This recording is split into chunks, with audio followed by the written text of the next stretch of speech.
Date is November 11th, 1918, 10:59 a.m.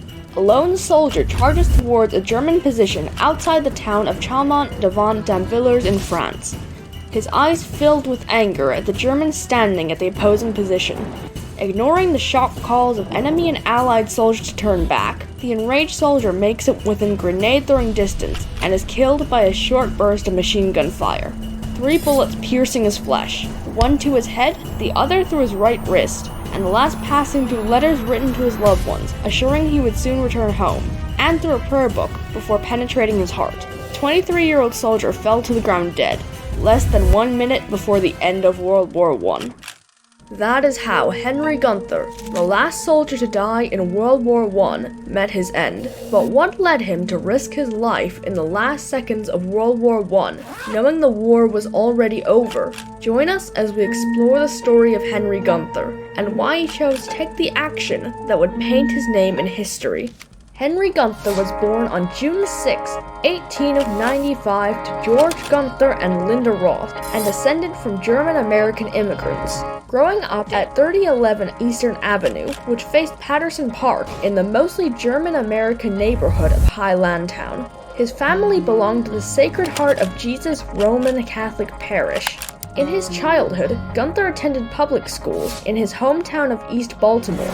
He was a gentle and kind soul who always did what he could to help people. He also led and organized a group of cadets for the Sacred Heart Parish, which he belonged to.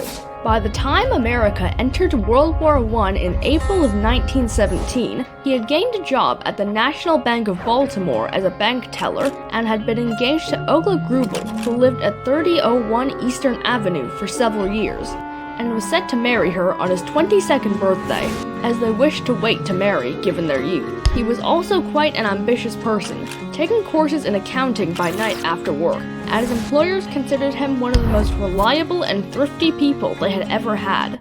Unfortunately, America's entry into the war would not bode well for the bank teller, as he would have anti-German prejudice leveled at him by his neighbors, with German culture in America coming under attack as a whole, leading to the removal of many German influences within day-to-day life. Something sorely felt by those who, like Gunther, grew up in a German-American household. 5 months after America entered into the war, despite not enlisting into the army, Henry was one of the first of Baltimore to be drafted and inducted into the 313th Infantry Regiment, also known as Baltimore's Own. Upon being drafted into the military, Gunther and his fiancée decided to postpone the wedding until the end of the war. Gunther reported to Camp Meade in Maryland, where he would receive the rank of supply sergeant upon arrival, meaning he was in charge of keeping inventory and making sure there were adequate supplies. Over the next few months, Gunther would learn military discipline, drill, and how to fight with a rifle and bayonet. Despite the prejudice he faced, he retained his kind and thoughtful nature, going out of his way to help an old woman who had lost her way on the street the last time he returned home over the weekend from Camp Meade.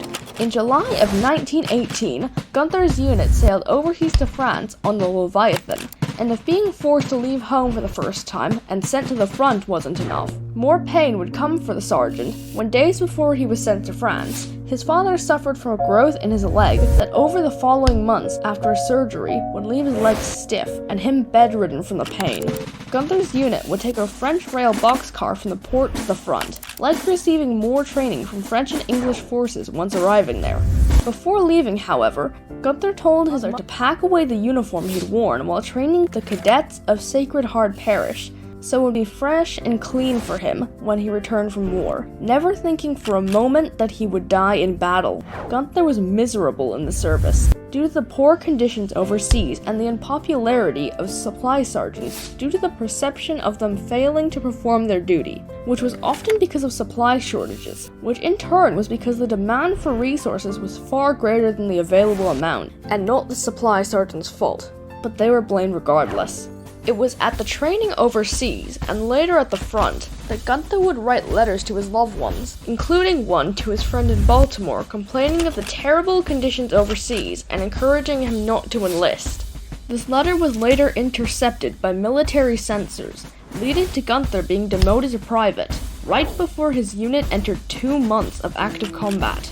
The reason Gunther was demoted for simply writing a criticizing letter was because during the time of World War I, it was a crime to willingly obstruct the recruitment or enlistment for service, and had been since the Espionage Act, created 2 months after America entered the war.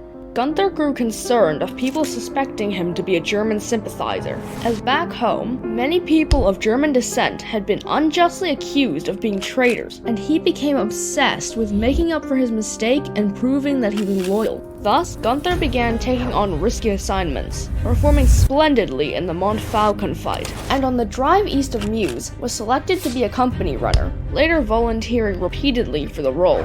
This was despite the danger inherent to the role, as runners must carry important messages, even over dangerous territory. In this role, Gunther proved to be a man of the finest caliber, repeatedly running messages over territory subject to heavy shelling and barred with machine guns.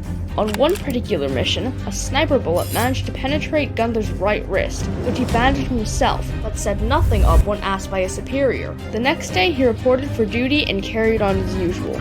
On the 11th of November, Gunther was still on duty as a runner, and knowledge of the war's end reached Gunther's brigade at 10:44 a.m., when a runner reached them with the news.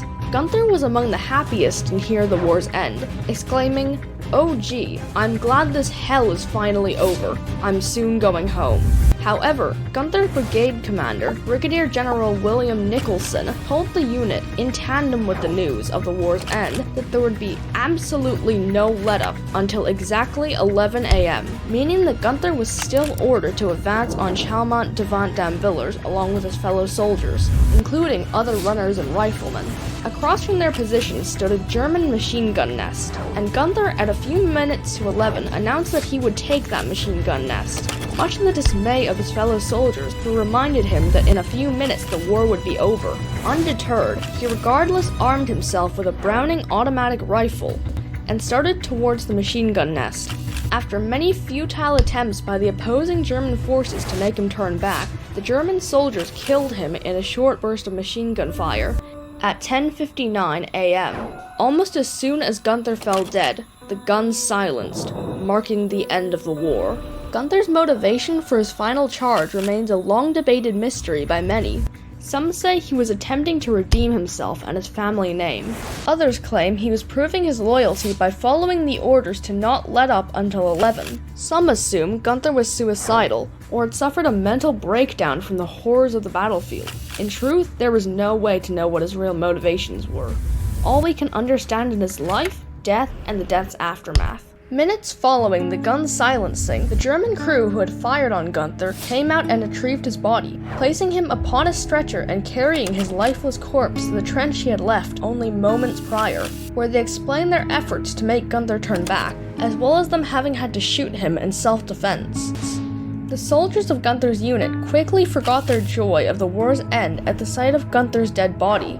Gunther was loved by the boys of his unit, and his death took the joy of being able to return home away from them.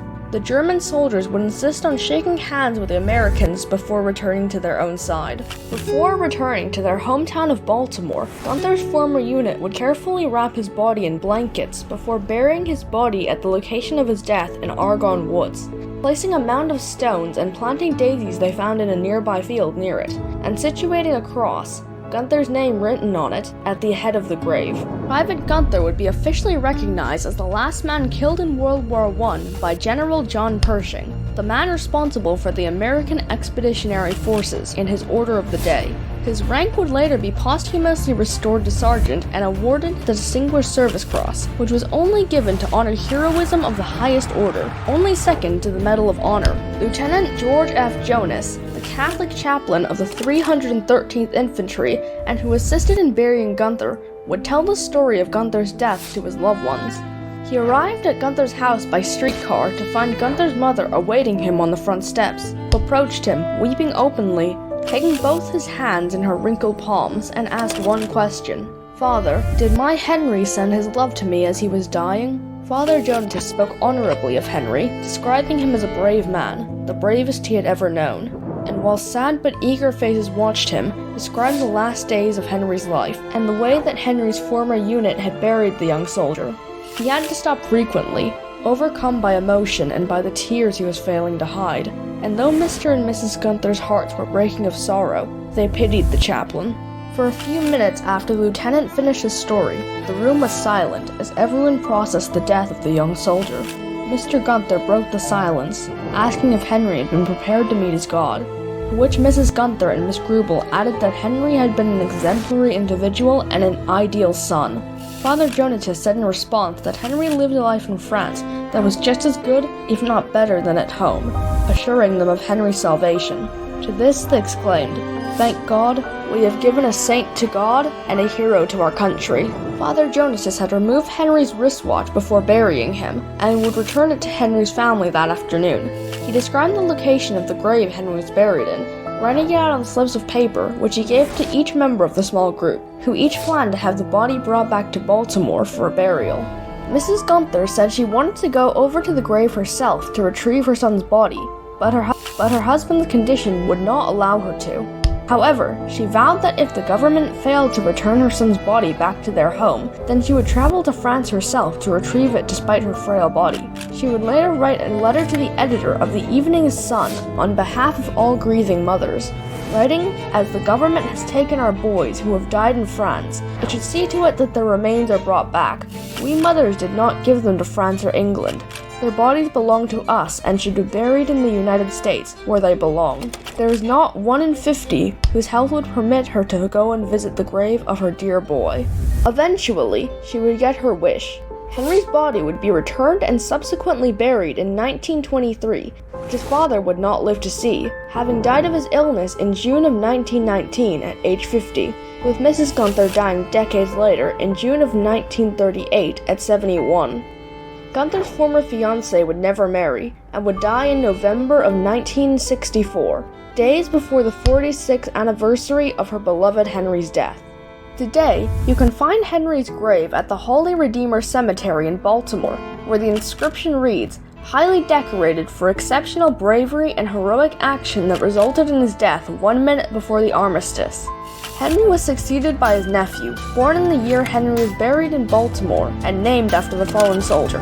Henry's great-niece, Carol Eichmann, says her father always knew what Henry did meant something, the end of the war to end all wars. "When I look at that, I feel he received the honor he deserved for what he did." Carol Eichmann. So is Henry Gunther a hero? I would say that the bravery he showed in his final moments, as well as him making the ultimate sacrifice for his country, means that his heroism in the war's end is undisputed, but that he was also a victim of his time and of his circumstances. His belief that he had to do anything he could to redeem and prove himself was what led to his death. In his life, Henry was a good and kind man, and his death so young is deeply saddening, and speaks to the toll that war takes on people's lives. But comment below your thoughts on why Henry Gunther made the choice he did. It has been more than 100 years since the end of World War I, but its history still remains relevant today. Let us never forget the millions who died in this war,